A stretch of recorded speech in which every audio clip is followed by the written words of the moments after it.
service of CNC Worldwide.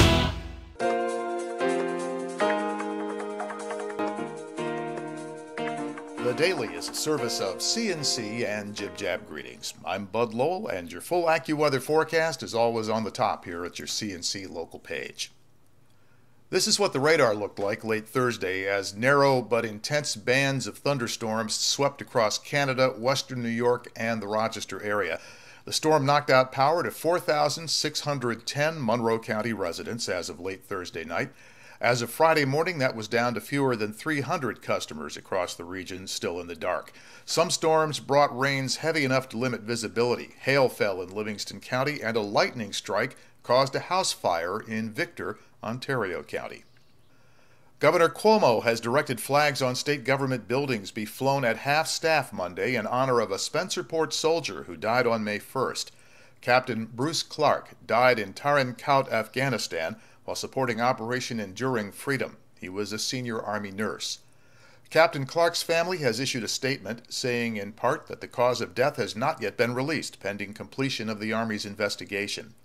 It also says Captain Clark was having a Skype conversation with his wife at the time of his death and that she witnessed his last moments on the video call. The statement says, in part, at the time of the incident, the family was hoping for a rescue and miracle, but later learned that it was not to be.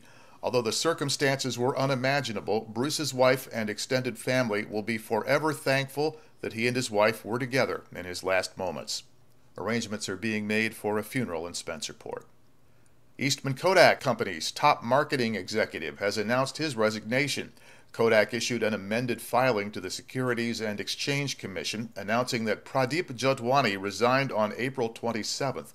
His departure is effective May 31st. Kodak did not give any reason for Jotwani's resignation. Jotwani is the president of consumer business, also chief marketing officer, and senior vice president for Kodak. That makes him one of the top 5 Kodak execs, reporting directly to CEO Antonio Perez.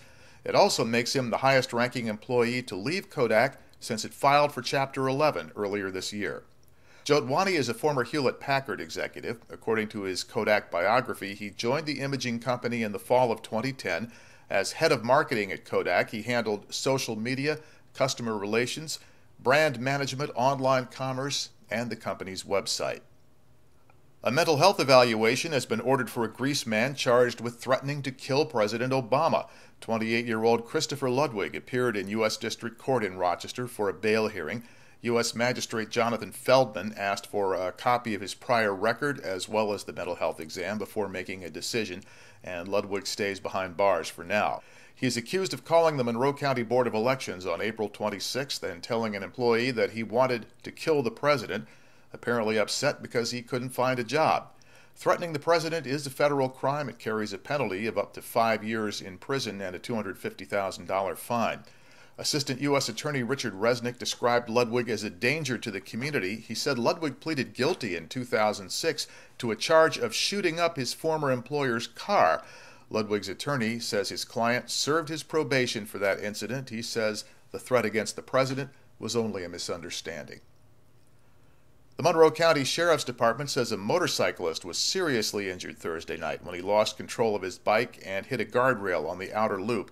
This happened near the 390-590 interchange in Brighton. The sheriff's office says the victim was taken to Strong. Deputies had to close the 390 to 590 northbound ramp for several hours, as you see here, causing traffic tie-ups in the area. In Greece, the Crescent Beach restaurant will reopen in a little over a week under new management and with a new name. It will now be the Sul Lago Bistro, and it is reopening on Mother's Day, May 13th.